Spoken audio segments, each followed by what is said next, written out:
What's up guys, welcome back once again to the reviews. Today I'm going to be taking a further deeper look at the Thermalright Frozen Warframe 240. I previously did a video of this, like an unboxing and showing the specs and basically what it looks like and everything like that. So today I'm going to be doing the performance testing to see how well it performs and obviously to see whether it's worth buying. I've spoke about price previously. I will put those up on the screen again or in the link in the description below so you can have a look and decide whether it's right for you in terms of the price to the performance that you get from this. Spoiler alert, yes it is. Thermalright have actually done it again, absolutely amazing. So the Frozen Warframe 240, they do it in 360 as well. I'm not sure if they do other sizes, but again I'll link those in the description below for you. I would normally have the box here to show you what I'm talking about, but I've packed it away because I'm actually moving out of this room into the garage soon and basically redoing my whole setup, so the place is going to be tidier and much more organized, so that's why I can't show you today. So what I'll do firstly is I'll show you some sort of clips of what it looks like once it's installed, then we'll talk about the software that it comes with and what you can do with it and how good it is, and then finally we'll go on to the thermal performance and noise performance so you can see basically how well it performs. I'll put those all in graphs with music over the back. I won't bother boring you with my talking, so let's get into it and have a look. Right, so now we're testing, we're going to show you the software and show you how well it performs. You can see this is a Thermalright CC, I assume it's Control Center or something like that it stands for, and this is basically where you check out all the different where you can change all the different settings for the screen, and obviously it gives you readouts and temperature readouts and things like that as well, so you can change it. Obviously you can see in the corner what I'm doing, what basically the display's showing as I'm changing stuff on the software. So let's just quickly talk through it.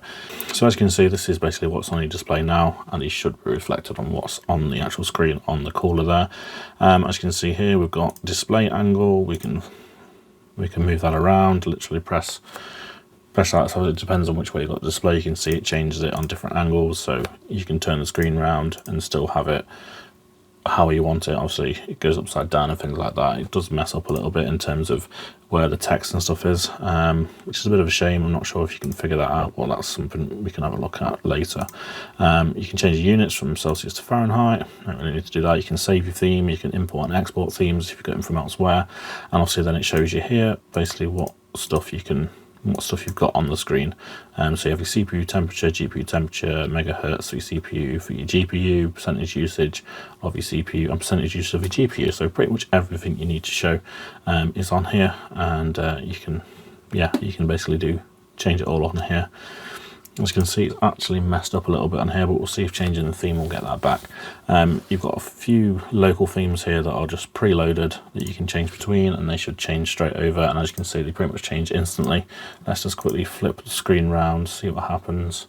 Oh, it's kept it all nice and neat this time. Let's just go 90 degrees, that's all over the place.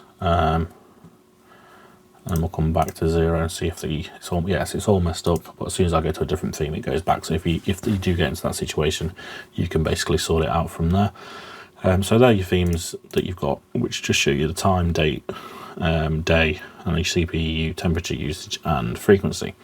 So obviously you can alter these. You can go into the settings here, you can have custom text depending on what you want.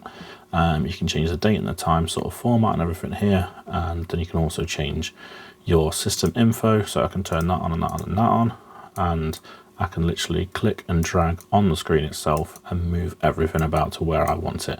So you can set up your own themes basically, or alter one of their themes that they've done, and you can even change sort of font size, everything like that. Everything's here. You've got a layer mask, you can upload a PNG, so I'll see if I've got any that will work. Let's just stick that one in there, see if that works. And you can literally put a little picture of Sonic in it if you really need to. So you can do simple things like that. Stick a PNG in, which is a layer. So you can have, it looks like you can only have the one. Let me see if you can put another one in. Image size too large. Okay. No, you can only have, it looks like you can only have one image layer at once, which would be nice if you could have more, but it's not a massive issue, to be honest with you. What you're going to use that for, I don't really know. Then over here you've got your background, so you can load a PNG. Let's just load one of my previous thumbnails in here. For some reason the background image isn't actually showing. I'm not sure why. Maybe because I've already got a theme on. I'm not sure. Let's see if we can load a video in.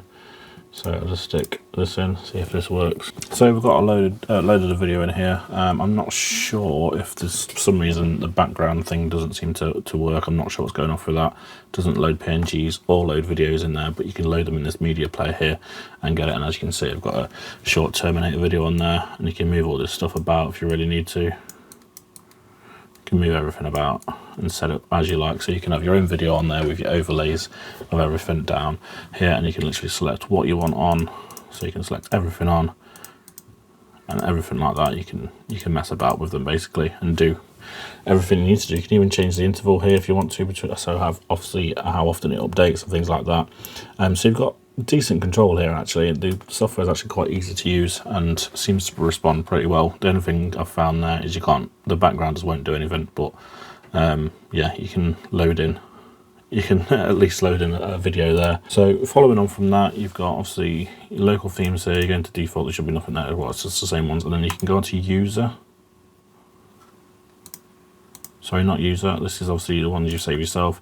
You can go into this button here at the top, and you've got online themes that you can choose. So you've got all these sort of blank ones with a blank background, and then you've got all these down here that you can choose.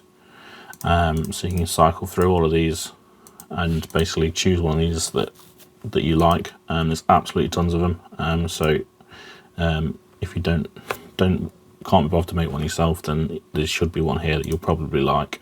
And they update really fast, as you can probably see here. Pretty much real time they'll update, and there's, like I say, there's quite a lot, but obviously if you want to spend the time messing about this and tinkering and getting it how you want, then it's actually really easy to use. So that's it for the software. I think it looks absolutely awesome. I'm really impressed with that. I'm just going to leave that on there for now. And as you can see, the screen looks absolutely fantastic as well. It's an RPS screen, and the quality of it is absolutely fantastic as well. So let's go back up top and discuss the overall findings of this cooler. One thing that I failed to mention, so my apologies for that, is there's also this button up here, which is like a gallery of backgrounds you can put in. And as you can see, it shows on there all these different ones you can choose, and they will upload automatically onto there. As you can see, there's absolutely tons of them to choose from. Absolutely loads of them, and as you can see, this is how it will look on the screen itself. Looks absolutely awesome. So you've got lots and lots to choose from on there. Let's just put another one that looks a bit like it's doing a bit more. As you can see, you've got that there.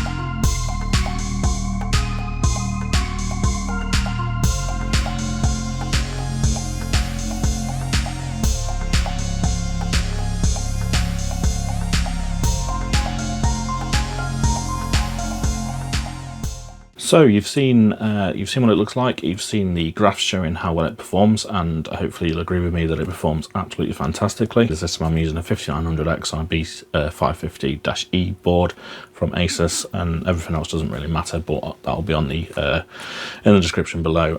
So yeah, the thermal performance of this is absolutely fantastic. Keeping this down at the low 70s at 100% and high 70s at 50%, still performing very well, while the CPU is pulling 180 watts.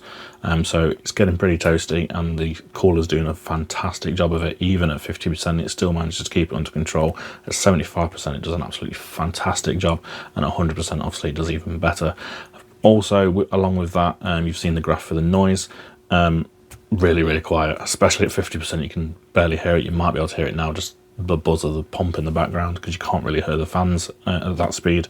But even at 100%, it doesn't sound loud at all. My system is basically all the intake fans and stuff are turned off. It's just the fans on the cooler. Obviously, your intake fans will potentially be louder than this. So over your actual case fans, you won't hear this at all. So it depends how quiet your case fans are as to whether you'll hear this cooler. But personally, it does an absolutely fantastic job of staying cool and very, very quiet as well. Also, the screen looks absolutely incredible on it, and I've shown you the way that the software works, so you can see what you can do on it, and the software is actually quite good as well. I have used some in the past from Valkyrie, which wasn't the best. I think that's all I've used, to be honest with you, but the software for this is actually quite easy to use and does quite a good job as well. So that's it, guys, really. I hope you enjoyed this video, and hopefully it's given you an insight to whether you want to buy one of these. I can say definitely I can recommend this. Thermalright are absolutely fantastic. I thank you to them again for sending this out for review. It's absolutely brilliant. They've done it again. Every call I test from them is actually absolutely brilliant for such a low price point as well. So if you did like this video, don't forget to give it a thumbs up. If you didn't, give it a thumbs down, and leave me any comments in the comment section below. If you have any questions about this, then I'll get back to you as soon as I can. And don't forget to hit that subscribe button if you haven't already. Thank you for watching, and I'll see you soon.